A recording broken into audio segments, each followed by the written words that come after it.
Siri recorded private conversations, and Apple's finally paying up for this. Tesla can remotely unlock and monitor vehicles, Bitlocker's encryption on Windows was bypassed, and more, but not too much more. It was a kind of a short week, so we'll try to keep it pretty brief for you all. So welcome to Surveillance Report 208, where we are dedicated to keeping you private and secure with the latest news in the past week. I'm Henry from Techlore.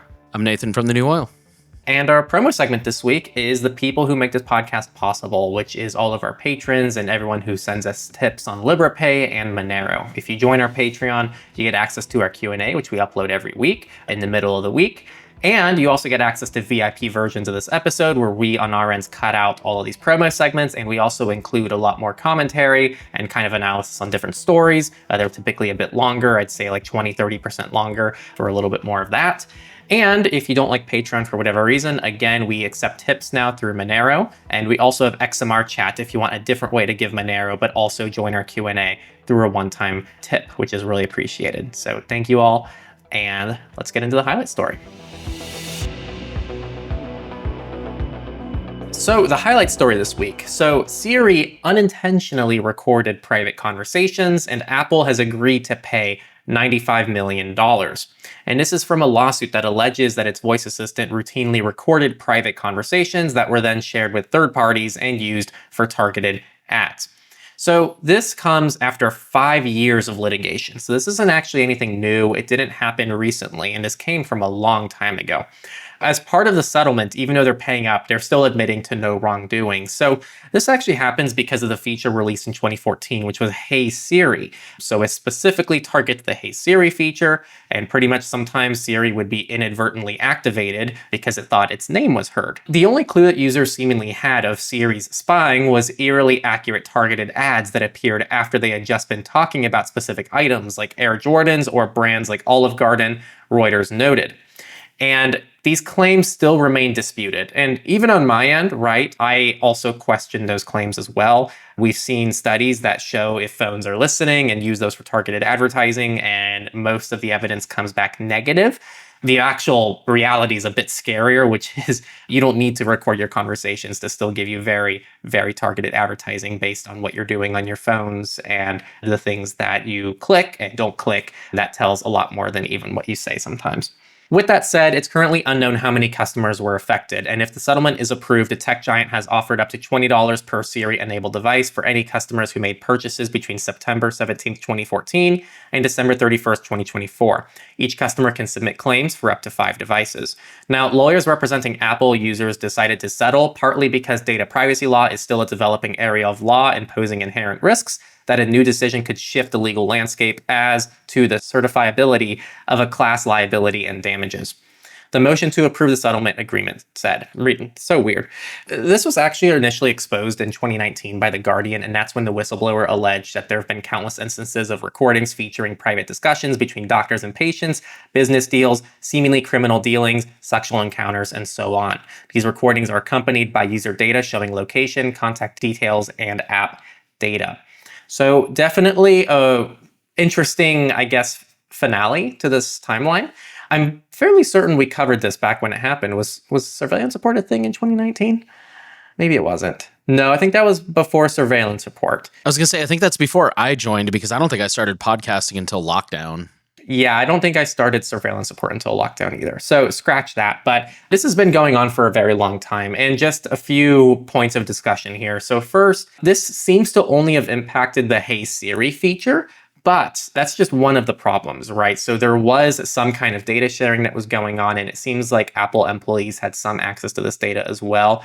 Since this stuff happened and since more privacy concerns have been brought up, a lot of these voice assistants across the board, including Siri, have tightened up when they actually submit data to employees to review. Some companies more than others. So that is one issue that's already been getting better independent of this. But either way, if you're somebody who doesn't have Hey Siri enabled, you're probably not directly impacted by this recording when you don't want it to be recording. With that said, if you're using Siri, there's still always that risk of you don't really know where that data is going. To this day, I still think it's a little bit unclear how to use Siri more privately. And I think both Nate and I's recommendation for a long time now has been to kind of avoid Siri, and especially Siri suggestions, because that is where I think more of that targeted advertising comes into play. Nice to see that Apple settled here, but I think 90 million is a pretty low amount for a company like Apple. So definitely not a good situation. The only thing I want to add is kind of a counter to what you said about, like phones not listening to you, which I do agree with that part. There have been a lot of studies, and it is for people who've actually done the research. I think it's pretty well accepted that, like you said, your phone's not listening to you. Targeted advertising is just that fucking good, and you're submitting that much freaking data. But I do want to push back. The only reason I want to push back is, first of all, it was a whistleblower who came forward and started this whole thing, which tells me they probably had inside information, like maybe they saw the recordings themselves. And secondly, lawyers typically don't like to go to trial unless they feel pretty confident that they can win, which also makes it kind of weird that they decided to settle instead. But it seems weird to me that, like, if they didn't have anything, it seems weird that they would go to trial. And especially for it to be dragged out for this long instead of to just like immediately be dismissed for lack of evidence. You might be right, but I just think that's worth mentioning is, like, again, between those two factors, I think there might be something to this specific story. Well, on your first note, I think the nuance here is, again, they say there were recordings. So I'm not saying there weren't recordings in this situation. I'm just questioning if those recordings were directly responsible for targeted advertising. That's a very different statement to make. Good point. Yeah, that's kind of could be correlation and not causation. Exactly. It's very correlational. And again, we have no reason so far. And again, it's one of those things I just wouldn't be surprised about if it came out, but they have done studies over and over where they try to say different things to like a blank slate, clean phone, and they just don't get advertisements for those things. And again, it seems like a lot of the targeted advertising is actually rooted in the data that people are kind of giving up constantly. That doesn't have to do with their voice. But yes, there were recordings here, and I'm not saying those didn't happen because that seems very established. It's just, it seems like those recordings were submitted to Apple and perhaps some third parties. And theoretically, that could have been used for targeted advertising, but there's no evidence for that, even in this story. Circumstantial evidence, possibly. Yeah. Okay, fair enough. Which also might be why they settled, because that would be such a hard thing to prove. Yeah, it's interesting. All of it's messy, and it's definitely a screw up. I will say it should have been done better completely. And to this day, Siri still, I'm not very happy with Siri's privacy, all things considered. So I keep Siri off, and I recommend other people do as well. But I think this was a bug, but a bug that didn't need to exist if Apple was a little bit more proactive about how they rolled out this feature. I think we said all we have to say on that, so we'll move into the data breaches. We're going to start off with Zag, who had customers' credit cards stolen in a third-party breach. So this is a consumer electronics accessories maker known for things like screen protectors, phone cases, keyboards, and power banks. The attacker breached the FreshClicks app provided by BigCommerce and injected malicious code that stole card details. And these are more companies now, so this is getting confusing. BigCommerce is a software-as-a-service e-commerce platform that serves a diverse range of businesses from small enterprises to large corporations across various industries and regions. FreshClick is a third-party app that helps create applications and responsive websites for the BigCommerce platform. As a result of this breach, the attackers stole names, addresses, and payment card data that belonged to shoppers at Zag.com between October 26th and November 7th of 2024. In response, Zag has implemented remediation measures. The article didn't say what those were, notified federal law enforcement and regulators, and arranged for impacted individuals to receive a free-of-charge 12-month credit monitoring through Experian. And Zag has not yet disclosed how many customers were impacted.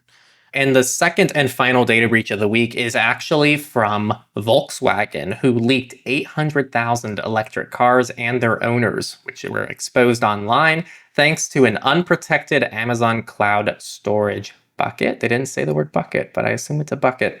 But it would have allowed anyone with little technical knowledge to track drivers' movements or gather personal information. And the exposed databases includes details for Volkswagen, Seat, Audi, and Skoda, with geolocation details for some of them being as precise as a few centimeters. Most of the affected vehicles were in Germany, but the researchers also found details about cars in Norway, Sweden, the UK, Netherlands, France, Belgium, and Denmark. And it's worth mentioning, too, it also included people of interest, including some politicians, and I also want to say some celebrities as well. So this impacted pretty high-profile people. We will jump into the companies now, and we're going to start with a story that is most likely political, but obviously We don't usually go into the politics here. Elon Musk uses Cybertruck explosion to show Tesla can remotely unlock and monitor vehicles. Somebody drove a truck into a group of people celebrating in New Orleans. If you did not hear about that, I'm sorry to be the one to break the news to you. This one happened like a couple hours later. Apparently, details are still coming out, and I'll be honest, I've not been following the story closely, so I apologize if I get any details wrong. But basically, somebody pulled up a rented Cybertruck outside of the Trump International Hotel in Vegas and exploded it. This comes from 404. They say after the Cybertruck explosion outside of the hotel on Wednesday, Musk remotely unlocked the Cybertruck for law enforcement and provided video from charging stations that the truck had visited to track the vehicle's location, according to information released by law enforcement. They said the fact that the CEO of a car company or someone working on his behalf can and did remotely unlock a specific vehicle and has the means of tracking its location as well as what Musk described as the vehicle's telemetry is not surprising given everything we have learned about newer vehicles and Teslas in particular. But it is a stark reminder that while you may be able to drive your car, you increasingly do not own it. That the company that manufactured it can inject themselves into the experience whenever they want, and the information from your private vehicle can be provided to law enforcement.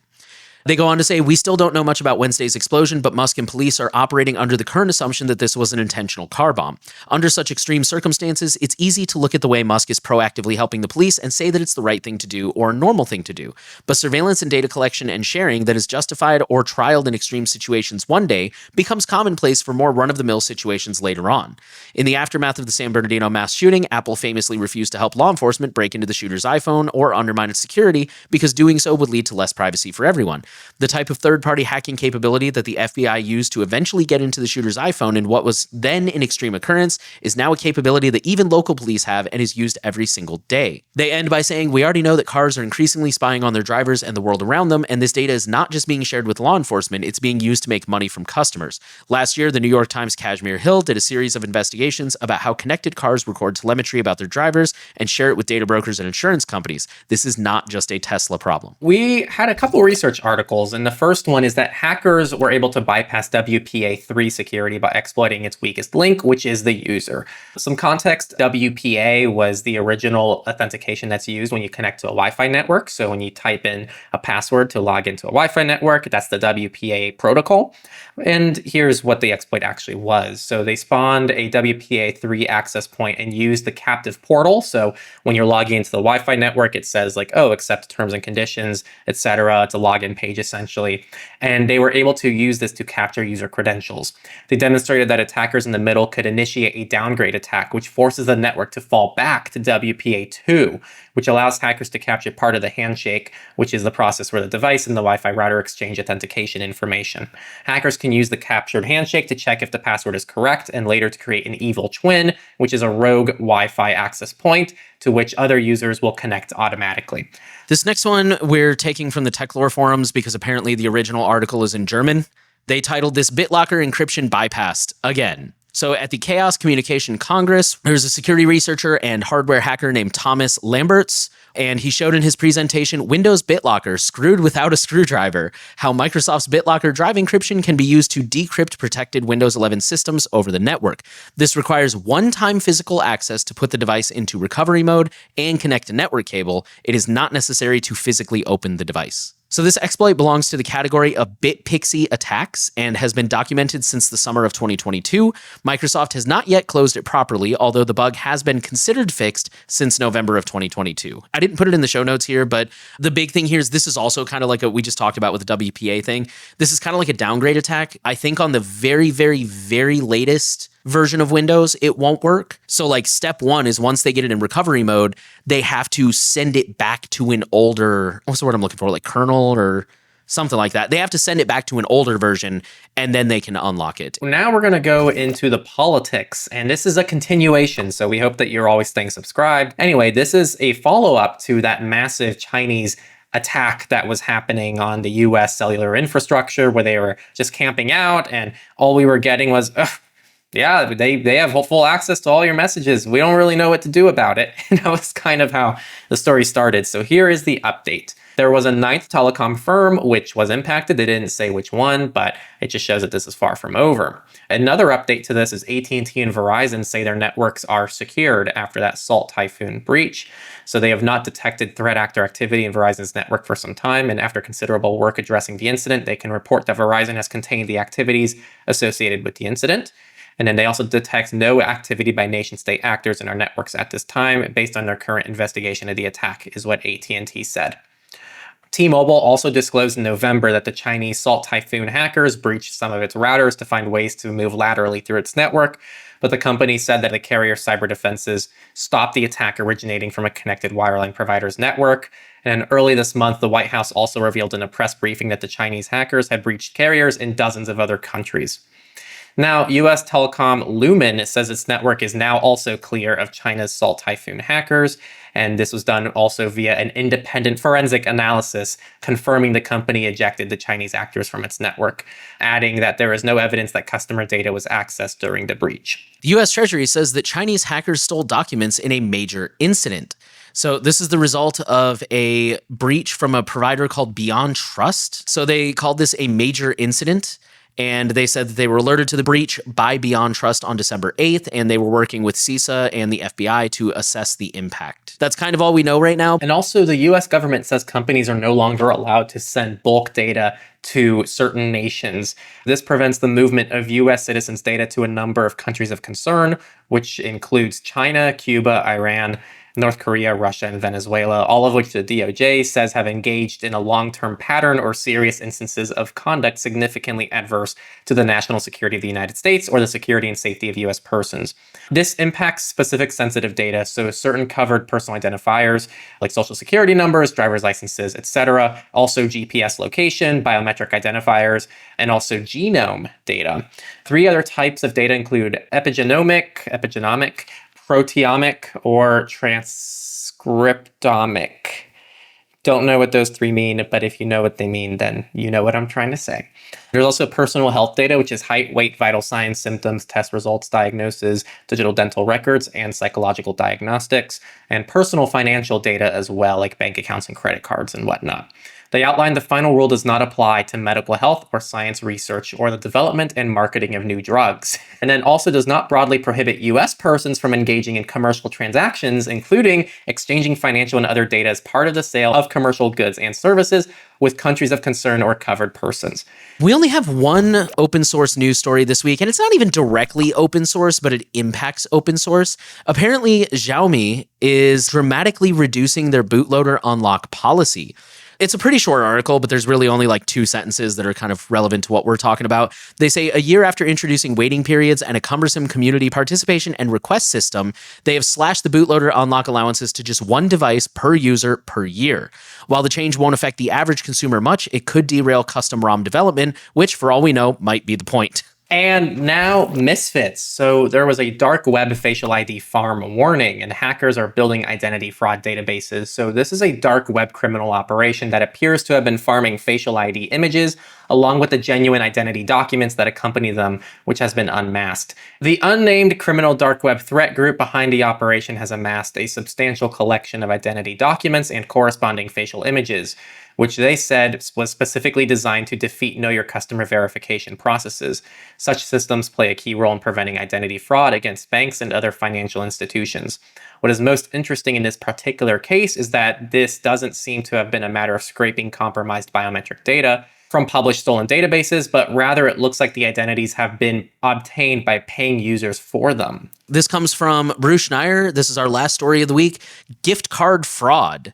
Card draining is when criminals remove gift cards from a store display, open them in a separate location, and either record the card number and pins or replace them with a new barcode. The crooks then repair the packaging, return to a store, and replace the cards back in a rack. When a customer unwittingly selects and loads money onto a tampered card, the criminal is able to access the card online and steal the balance. They said that a single runner, which is the person who goes and steals the cards, a single runner driving from store to store can swipe or return thousands of tampered cards to racks in a short time. What they do is they just fly into the city, they get a rental car, and they just hit every big box location they can find along a corridor off an interstate. And that is it for the week. Again, Siri recorded private conversations, and Apple is now finally paying up. but they didn't do anything wrong.